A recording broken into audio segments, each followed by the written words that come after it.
نبی رحمت شفیع امت صلی اللہ علیہ وسلم کی آمد سے 1000 سال پیشتر یمن کا بادشاہ تبع حمیری گزرا۔ ایک مرتبہ وہ اپنی سلطنت کے دورے کو نکلا۔ 12,000 عالم اور حکیم، 1,32,000 سوار اور 1,13,000 پیادہ فوج اپنے ہمراہ لیے ہوئے اس شان سے نکلا کہ جہاں بھی پہنچتا اس کی شان و شوکت شاہی دیکھ کر اللہ کی مخلوق چاروں طرف نظارے کو جمع ہو جاتی تھی۔ یہ بادشاہ جب دورہ کرتا ہوا مکہ معظمہ پہنچا تو اہل مکہ المکرمہ میں سے کوئی شخص اس کے استقبال کے لیے اسے دیکھنے نہ آیا۔ بادشاہ حیران ہوا اور اپنے وزیر اعظم سے اس کی وجہ پوچھی تو اس نے بتایا کہ اس شہر میں ایک گھر ہے جسے بیت اللہ کہتے ہیں۔ اس کے اور اس کے خادموں کی جو یہاں کے باشندے ہیں تمام لوگ بے حد تعظیم کرتے ہیں، اور جتنا آپ کا لشکر ہے اس سے کہیں زیادہ دور و نزدیک کے لوگ اس گھر کی زیارت کو آتے ہیں اور یہاں کے باشندوں کی خدمت کر کے چلے جاتے ہیں۔ پھر آپ کا لشکر ان کے خیال میں کیسے آئے؟ یہ سن کر بادشاہ کو غصہ آیا اور قسم کھا کے کہنے لگا، میں اس گھر کو گرا دوں گا، یہاں کے باشندوں کو قتل کروا دوں گا۔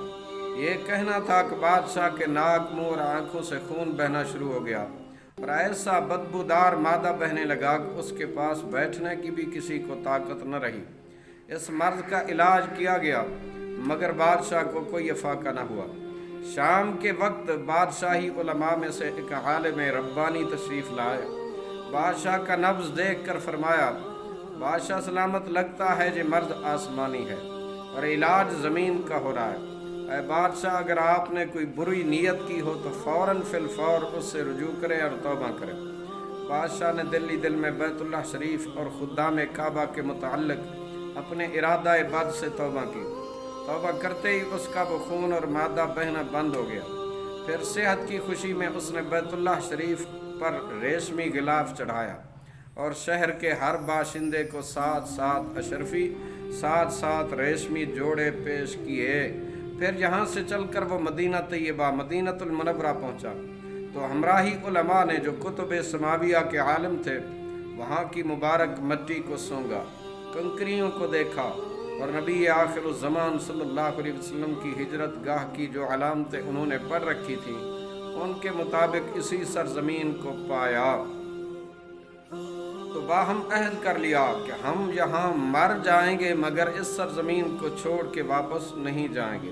اگر ہماری قسمت نے یاوری کی تو کبھی نہ کبھی نبی آخر الزمان، ختمی مرتبت، خاتم النبیین، سید الانبیاء صلی اللہ علیہ وسلم جلوہ گری فرمائیں گے، سرکار تشریف لے آئیں گے، ہمیں بھی زیارت کا شرف حاصل ہو جائے گا، ورنہ ہماری قبروں پر تو ضرور کبھی نہ کبھی ان کا گزر ہوگا اور ان کی مقدس نعلین پاک کی خاک اڑ کر ہماری قبر پر اگر پڑ جائے تو ہماری نجات کے لیے یہی کافی ہے۔